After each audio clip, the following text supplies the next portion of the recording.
बॉलीवुड में अगर किसी एक्टर का नाम गंभीर एक्टिंग, सच्चाई और सादगी के लिए लिया जाता है, तो वो नाम है नाना पाटेकर।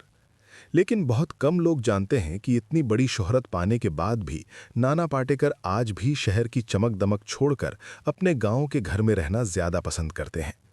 नाना पाटेकर का पैतृक गांव महाराष्ट्र के रायगढ़ जिले के पास मुरुड इलाके में बताया जाता है। यही उनका सादा सा गांव वाला घर है, जहां वो अक्सर मुंबई की भीड़ से दूर सुकून के पल बिताने आते हैं। ये कोई आलिशान बंगला नहीं, ना ही 5 सितारा सुविधाएं, बल्कि एक मिट्टी से जुड़ा बिल्कुल साधारण घर है। नाना पाटेकर का ये घर देखकर कोई नहीं कह सकता कि यहाँ कोई बॉलीवुड सुपरस्टार रहता है। साधारण दीवारें, खुला आंगन, चारों तरफ हरियाली, पास में खेत और गांव के रास्ते, सुबह मुर्गे की आवाज, शाम को शांति। नाना पाटेकर कई बार खुद खेती करते हुए भी देखे गए हैं। वो गांव के लोगों के साथ आम इंसान की तरह रहते हैं। कोई बॉडीगार्ड नहीं, कोई दिखावा नहीं। नाना पाटेकर का जीवन कभी आसान नहीं रहा। उनका बचपन आर्थिक तंगी में बीता। कम उम्र में ही परिवार की जिम्मेदारियां उनके कंधों पर आ गईं। बॉलीवुड में भी उन्हें सालों तक संघर्ष करना पड़ा। पहले थिएटर, फिर छोटे रोल और फिर धीरे धीरे अपनी दमदार एक्टिंग से पहचान बनाई। लेकिन इस संघर्ष ने उन्हें जमीन से जोड़े रखा।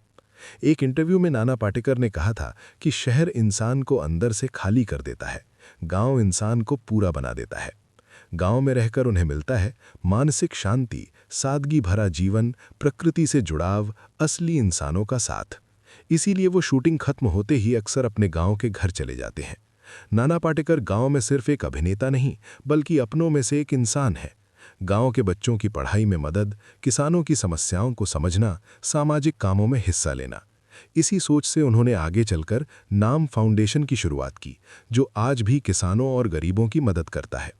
गांव में रहते हुए उन्होंने किसानों की तकलीफें बहुत करीब से देखीं।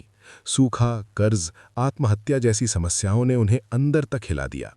यही वजह है कि नाना पाटेकर सिर्फ पर्दे पर ही नहीं, असल जिंदगी में भी हीरो बने। आज भी नाना पाटेकर साधारण कपड़े पहनते हैं, फालतू पार्टियों से दूर रहते हैं, ज्यादा वक्त गांव और सामाजिक कामों को देते हैं। उनका मानना है कि असली अमीरी सादगी में होती है।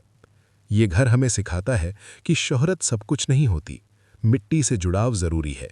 इंसान जितना सादा रहता है, उतना बड़ा बनता है। अगर हमारी स्टोरी पसंद आए तो चैनल को सब्सक्राइब जरूर करें, ऐसी और अच्छी स्टोरी के लिए।